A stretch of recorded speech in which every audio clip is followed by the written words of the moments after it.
Gospod Kosič, čestitke za zmago. Danes ste debitirali zmago. Kako ste vi zadovoljni s prvo tekmo na klopi Triglava?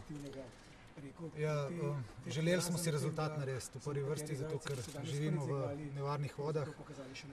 Fantje so odigrali, moram reči, srčno. Ni bilo neke kvalitete, če sem iskren, ni bilo tistega, kar bi si sam kot trener želel.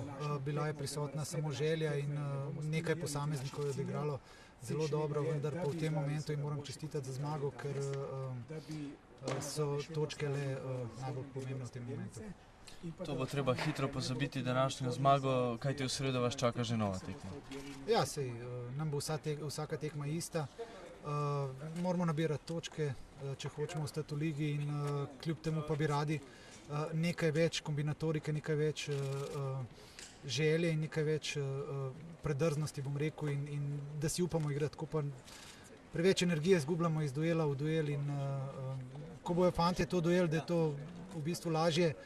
Če si upaš bolj, da je lažje igrati, bomo verjetno tudi bolj na igrišču izgledali. Težka tekma na koncu, pa zmaga z minimalnim rezultatom 1-0. Kako ste videli današnjo tekmo? Ja, moram reči, da zelo veselo smo pač izkoristili to priložnost in osvojili 3 točke. Smo pokazali pač suvereno igro.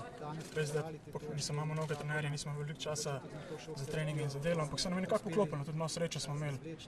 Moram reči, da je to pač dobro za našo samozavest, da bomo pač lažje igrali tudi proti naslednjim nasprotnikom. Zdaj nas čaka že naslednja tekma, doma igramo z Gorico in mislim, da bo to eno dobro izhodišče, da uspemo pač pokazati to dobro igro tudi proti Gorici. Gospod Rus, videli smo težko tekmo tu v Kranju, na koncu ste izgubili z minimalnih 0-1. Kako ste videli današnjo tekmo? Ja, zame je ta poraz težji kot zgolj rezultatski 0-1, glede na to, da je to prva tekma v tem delu prvenstva, kjer si v celi tekmi praktično nismo pripravili niti ene prave zrele priložnosti in si kaj več kot poraza na naši tekmi pravzaprav nismo zaslužili. Že v sredo pa vas čaka težka tekma proti Mariboru.